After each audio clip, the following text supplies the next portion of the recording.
திருமலை குமரனுக்கு அரோகரா. நம்ம பண்பொழியில பக்தர்கள் கரகோஷம் முழங்க நடந்த முருகர் சண்முகர் எதிர் சேவை காட்சி.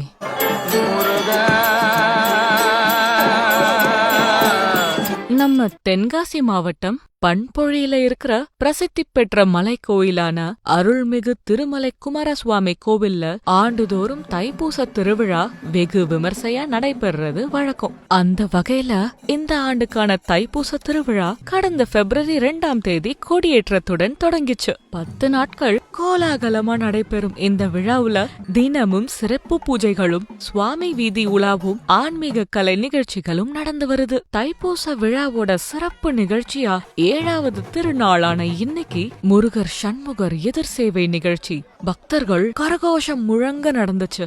இதுக்காக 5 புள்ளி மண்டபத்துல இருந்து சண்முகர் மேளதாளம் முழங்கிட எதிர் சேவை காட்சிக்காக அழைத்து வரப்பட்டாங்க. இதனைத் தொடர்ந்து பண்பொழியில இருக்கிற நகரீஸ்வரமுடையார் கோவில் வளாகத்துல முருகர் சண்முகர் எதிர் சேவை காட்சி பக்தர்கள் கரகோஷத்துடன் நடந்துச்சு. சுவாமிகளுக்கு தீபாதாரணை நடக்கும்போது பக்தர்கள் திருமலை குமரனுக்கு அரோகரா அப்படின்னு பக்தி கோஷங்களை எழுப்பி வழிபட்டாங்க. இதனைத் தொடர்ந்து முருகர் சண்முகர் சிவன் கோவிலுக்கு அழைத்து வரப்பட்டாங்க. இந்த முருகன் சண்முகர் எதிர் சேவை நிகழ்ச்சியில தென்காசி மாவட்டத்தின் பல்வேறு பகுதிகள்ல இருந்து ஆயிரக்கணக்கான பக்தர்கள் கலந்து கொண்டாங்க. தைப்பூச திருவிழாவோட முக்கியமான நிகழ்ச்சியான தேரோட்டம் நாளை மறுநாள் நடக்க இருக்குது. இது போன்ற ஆன்மீக வீடியோகளுக்கு நம்ம தென்காசி லைஃப் பேஜை மறக்காம ஃபாலோ பண்ணி வச்சுக்கோங்க.